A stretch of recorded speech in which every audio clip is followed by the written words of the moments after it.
said, hello everybody, I'm going to talk about my grandmother today.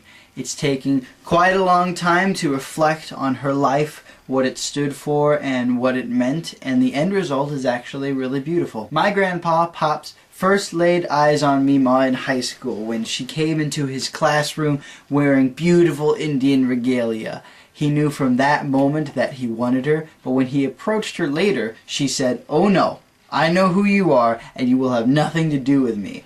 Pops was dating 2 other girls at the same time. But they eventually did get together, and marriage soon came after that. But from that first moment, those first words that Mema ever said to Pops, it said so much about the woman.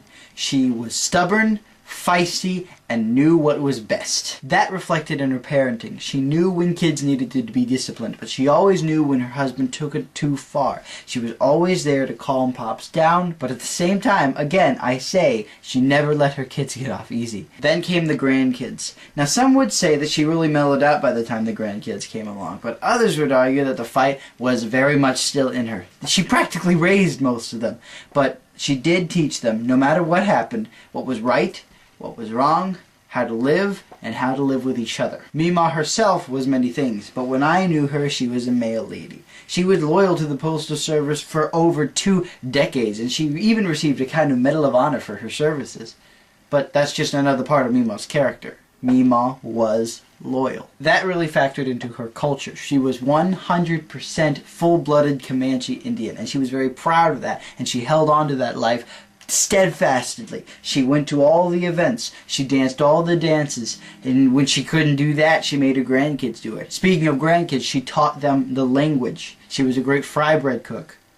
And let's not forget the coat collection. But one thing that I cannot forget to mention was her love of God. She was in church every week, and she was always there teaching people about God, about God's love, and what that love can do for your life. She was always giving so much money to the church, and you could really tell when the cancer kept her from coming. She had breast cancer about 6 months before getting 3 brain tumors a few months ago. Some thought that she wasn't going to beat it, and even she had doubts herself, but when she was asked about retiring from the Postal Service, she mulled it over and said, No, I'm going to beat this." A week later, we were called to come quickly. In her final days, she fought hard to be with us. She even got out of her deathbed. Think about that for a second. She got out of her deathbed just to sit in the living room for a few minutes. In her final moments, she fought so much harder just to keep breathing. We all knew that she just did not want to go. At one point, she stopped breathing for a very long time, and I thought that was it. But it wasn't. She took one more breath, and that was it.